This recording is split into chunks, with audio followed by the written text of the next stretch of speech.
Bismillahirrahmanirrahim. Allahümme salli ala Muhammed ve ali Muhammed ve accil fərəcəhum.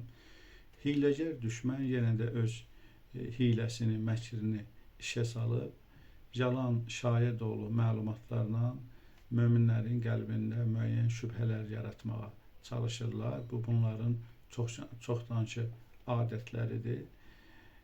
Bu dəfə də İslam İnqilabının Milli Təhlükəsizlik Şurasının rəhbəri Əli Larizaninin öldürülməsi ilə bağlı məlumat yayılıb. Bu məlumat əsasən İsrailin Müdafiə Nazirliyinə Katsa istinad edilir və digər beynəlxalq deməli media orqanlarının heç biri bu məlumatı təsdiqləmir və bu məlumatı yaymır.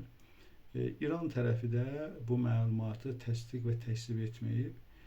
Mən düşünürəm ki, İran tərəfi belə məlumatlara vaxt ayırmaq istəmir.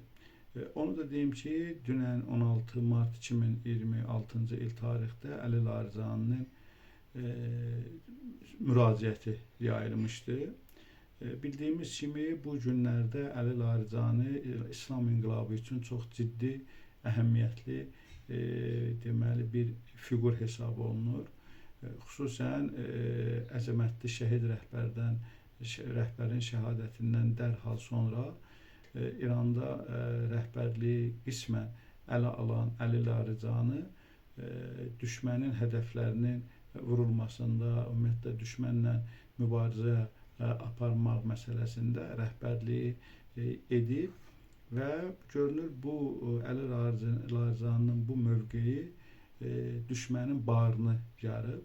Onun üçün də belə şayə xarakterli məlumatlar deməli yayılır. Hələ ki biz bunu şayə xarakterli deyirik.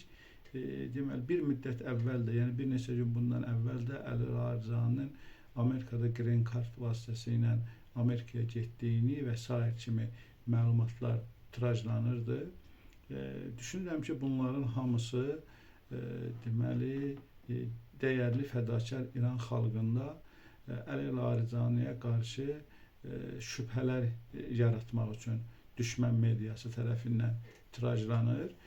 Biz məsələyə bu yöndə baxırıq, amma fərz eləyək ki, əgər belə bir hadisə baş veribsə, İran bunu təsdiq eləyəcək və yaxud da ki, yaxınlarda çox güman ki, təksib eləyəcək ya təsdiq eləyəcək. Bunu İran özü real həqiqət nədirsə, o cür də qərar veriləcək.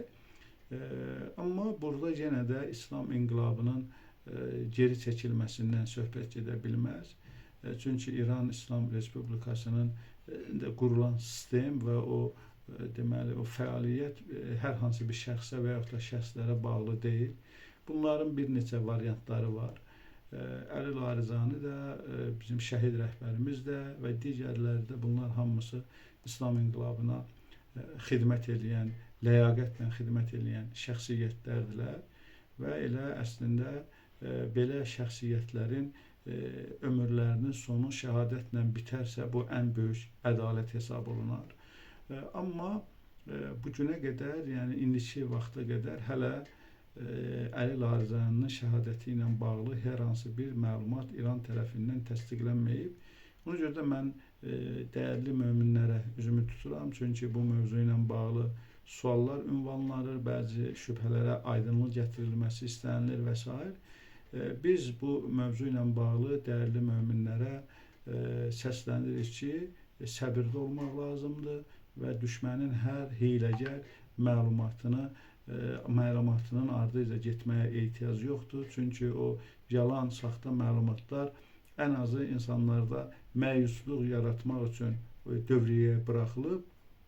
Hər halda Əli Larizani şəhid olsa da, işinin başında olsa da, yenə də İslam İnqilabının xeyrinədir.